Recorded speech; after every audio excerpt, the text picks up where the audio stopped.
What's going on, my people? Hope everybody's enjoying this fine Sunday. It is crazy weather outside. I'm in the middle of an ice storm right now. Just crossing my fingers that the power doesn't go out because it's pretty bad out there. Hope everybody else keeps their power as well. I do have a generator and all that good stuff, so it's not a huge big deal, but it just makes life uncomfortable. So, anyway, make sure you check out DNKKnives.com. If you or somebody you love is in need of a fine cutting instrument, you can check them out. And if you do purchase something from there, you can use this coupon code behind the edge 10 to get yourself 10% off. I used my own code there to buy this knife that we're talking about. It was $535. Of course, got $53.50 off. So that's pretty flippin' awesome. Let me start by saying, although the clear clickbait thumbnail says or implies that I dislike this knife, that isn't really what I meant by that. Obviously, this is a fantastic knife. Very few people can say anything bad about this knife whatsoever. It's made well. It's made here. Quality materials, excellent execution, all the makings to be an evergreen classic.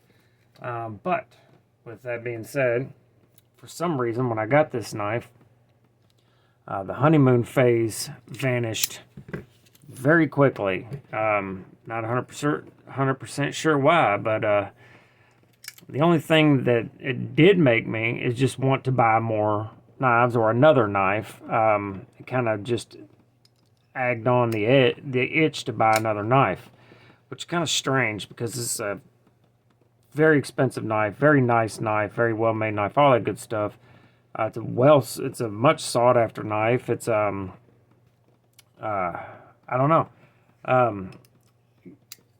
kind of wild that some knives just tickle you more than others.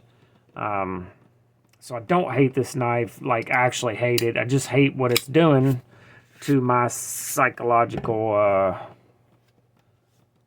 hate what it's doing to my brain. The honeymoon phase pretty much vanished after 1 day, 2 days. Still a great knife, but I've still been picking up this knife before this one for no particular reason. It's not a better knife. It is my favorite knife, and it doesn't mean that it's better. It's just I like it a little more. Since we're doing some size comparisons here without even trying to, here it is against the Manix 2, and last we'll do against the 6R K320. So we're going to just, kind of do the review. I've carried it a few times. It's been great. I haven't done a ton of cutting with it, but I used it at work a couple days. Has a good finish for work. It's kind of like a working finish blade, heavy stonewash on the frame as well, so it'll cover up wear pretty well. We'll kind of do this in the pros and cons. There's very, very, very few cons. But anyway, first of all, this knife has a perfect detent. A lot of people complain that this knife has a too strong of a detent, strong detent, whatever. The only thing I can really say is work your hand muscles or something, because to me it is absolutely perfect. Spot on. For a thumb stud knife, it is perfect. It may be a little bit heavy if it was a flipper, but it's not. And to me, a good detent really is important. This knife is hard to fail. I can fail it, really trying to, but it is hard to do. So it's going to be, a good detent is reliable, equals reliable knife. Whatever the word is, deployment. There it is. Also, action is ridiculously good. Clearly, it's as good or better than any titanium frame lock that I own or ever had. And it is right up there with some of the greats, like your higher end CNC custom knives, quote unquote custom knives. very, very good. I'm not sure if the bearings are ceramic. I know the detent is. My guess is they're ceramic, but that doesn't mean that they are. I haven't had this knife apart yet, so once I have it apart, I will know for sure. But yeah, very well done. So the action is just perfect. It really doesn't get a lot better. It is actually scary sometimes because it will come down and get you very easily. Next, materials. I mean, it's titanium, it's MagnaCut, everybody's favorite right now. MagnaCut is absolutely not my favorite, but it's fine. It's okay. It's very good at everything, but it's not, to me, it's not spectacular at anything. To me, I would rather have the edge retention of M4. It's better than M390 all the way around, so I guess I can't really pull that out. I just prefer tool steel, and a lot of that is psychological, but it's fine. It's MagnaCut. It's great. It's not, to me, it's not the greatest thing since sliced bread, but whatever. Cutting geometry on this knife is much better than the original, the first generation, and also the 3-inch. So the geometry is, for such a thick blade stock, the cutting geometry is fantastic.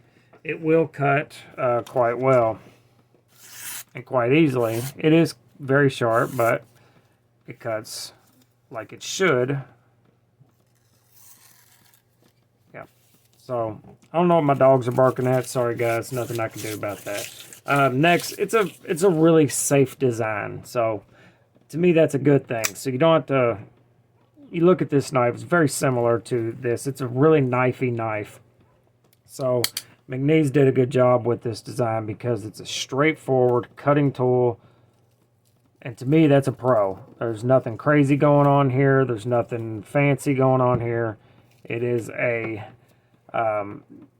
excellent cutting tool that you can hand down to your son or daughter one day, and they'll get a lifetime worth of use out of it. So all the hardware is T8, even the clip screws, so they did a good job there. Jimping, fantastic. Ergos are fantastic. There's no, you can feel this lip on the clip there, but other than that, it's not that bad. Only real thing, and I'm sure everybody knows that to me is a little steep, is the price. Now, McNees has a smaller shop. It is not near as big as, let's say, Chris Reeves, Hinderer, Medford, any of them. I don't know if he's by himself. This actual knife here was assembled and tuned by Jonathan himself. Only reason I know that is because it says it right here. So I don't know how many people he has working for him. I would guess and say not very many. So I do understand that, things cost what they cost, and people have to make money, and they have to make enough money to be comfortable in life. But I don't know. I think $535. Some of these are up in the 600s. To me, is just a smidge too much. I'd like to see it around $450.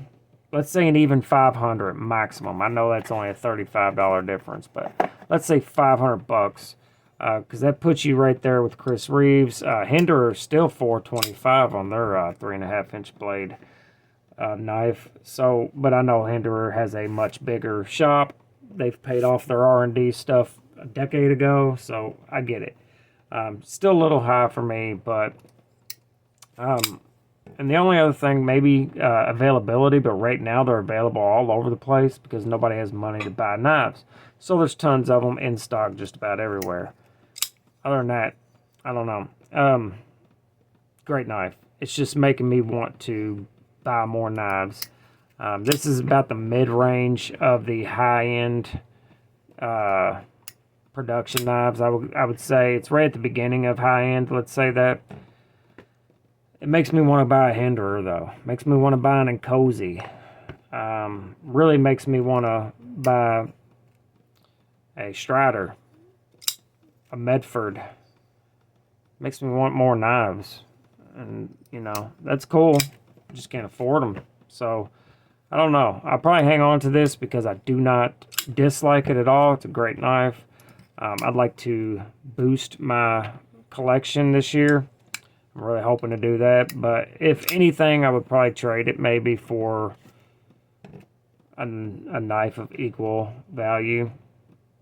But we'll probably keep it because it is a fantastic knife. I can recommend it. Also, if you want to get one, go to DNK. He's got a few left.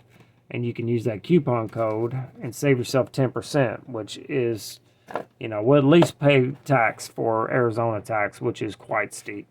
All right, guys, that's really all I have on this one. I know I haven't been putting out a whole ton of content right now.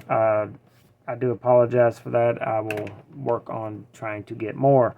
Make sure you go to each other, love each other, stay safe out there, and remember, life is too short to be a dumb cunt. Later.